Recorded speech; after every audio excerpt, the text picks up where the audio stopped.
So on the inside out path, we capitalize on our suffering. All forms of suffering become a pointer back to the repression and trauma inquiry. So we get to the root of suffering. When anything comes up, it's an opportunity. We capitalize on it. Seeking comes up, we discover that that's coming because I don't want to feel something. So we go into the repression to transmute that. When the trigger comes up, we go into the repression trauma to transmute that at the deepest level. Same is true for chronic pain, all forms of suffering. And addiction is no different. We capitalize on it. We're developing some really cool new inquiries for addiction, and they're getting straight to the trauma and repression. Let me explain to you how disconnection, if you haven't noticed it, is involved with, it has to do with the inquiries that you use. If you don't have certain inquiries, you can't discover something because it's so hidden.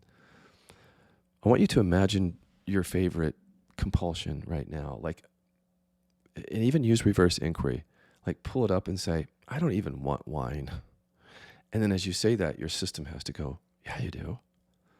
Keep saying it. I'm not going to drink wine ever again. And you can feel it like, yeah, I have to. Get that I have to strong first.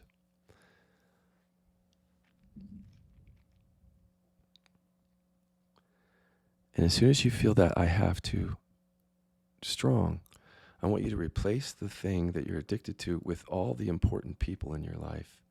Just pull them up and then say, I can connect with them. Say it several times. I can connect with them.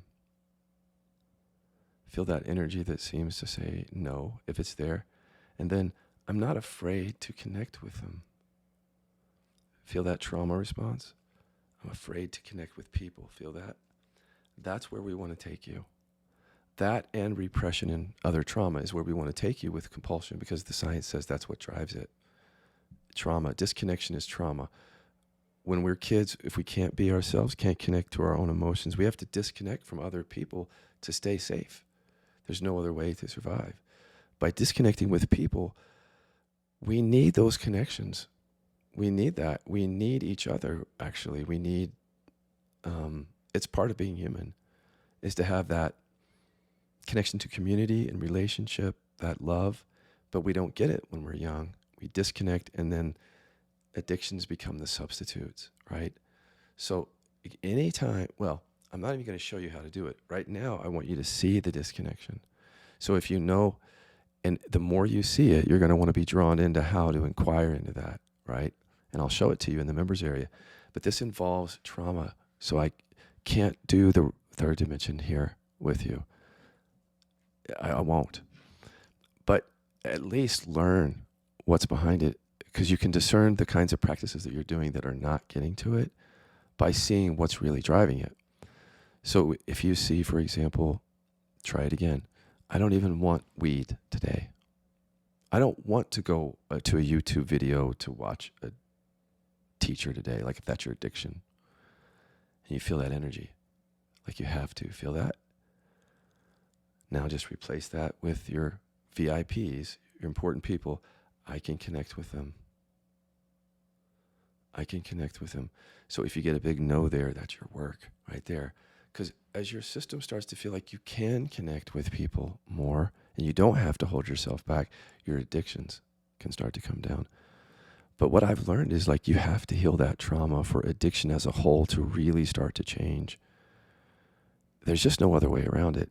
So if nothing else, this could be a way to discern if you have a effective practice.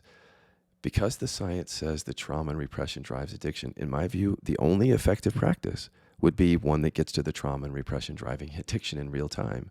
Anything else would be too surfacey, too safe, and not to the root. So, for example, mindfulness is not enough. It might help for sure, but it's not enough. Self-inquiry that doesn't get into the body, it's not going to be enough because the trauma and repression is held in there. 12-step often will not be enough to overcome the addiction and heal the trauma. You might be able to stay sober and have a lot of depthful realization there, but trauma is trauma. If you don't get to it, you don't get to it. So part of this is just discerning, what am I doing and with addiction, and is it working? if it's not working, I would be looking into, KI, trauma and repression work, because you might just be missing the root.